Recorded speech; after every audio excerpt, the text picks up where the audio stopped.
all of us deal with obstacles in life, and whether they're made by somebody or whether they're just personal. Mine is about dealing with my physical disability, which is cerebral palsy. And when I was born, I almost died. Back in the 1950s, I was premature. I weighed less than 4 pounds. They said that I was going to die, but I didn't.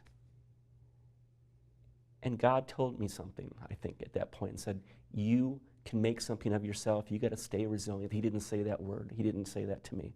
But I believe that now, that was the time that he said, you had something to do in life, and resiliency is an important part of it.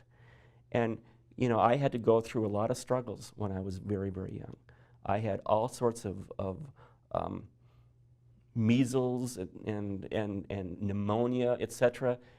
With this physical disability, it was very, very challenging. The doctors even told my parents that they didn't know if I was going to make it, that they didn't know if I was going to be independent at all, that they may have to take care of me for the rest of my life. And, you know, my father said at that point that he was going to teach me on how to be courageous and how to use my potential to be what I could be. And even at that early age, he made me walk when I was able to walk, and sometimes fall and scrape my knee, because he wanted me to move that extra distance to get to where I needed to be.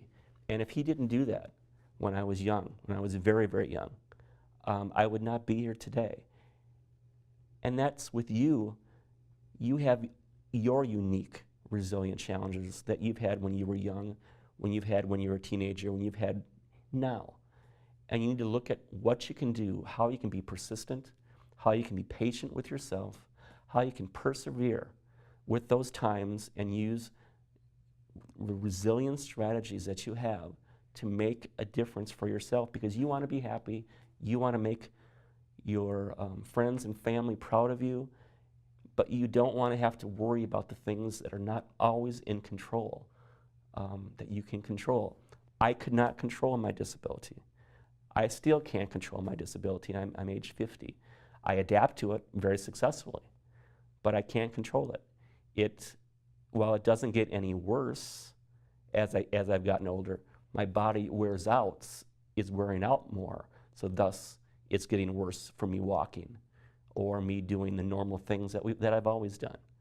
And just like with you, you have your issues, whether it's at work or whether it's your family or whether it's your personal experiences, that you have to say, how can I stay on an even keel? How can I make a difference with myself to keep myself going every single day?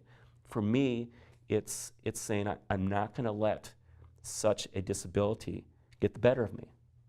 And whether it's a physical disability like I have, or some people might have a challenge because you may have your parent who just is suffering from Alzheimer's. A friend of mine I just talked to yesterday said that his grandmother just died of Alzheimer's, and it was 10 years worth of pain that she had to deal with, but then the family also had to deal with too.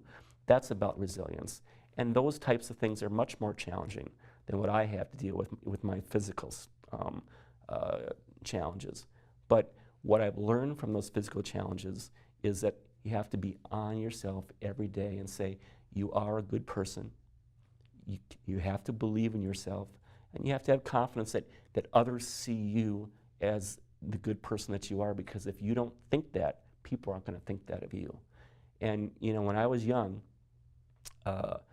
you know, as I said, I almost died, but even when I was very young, when I was going to crippled schools for children, which were Sister Kenny in Minneapolis and Michael Dowling School in Minneapolis, I didn't know any better, but my parents wanted me to achieve my potential as much as I can be.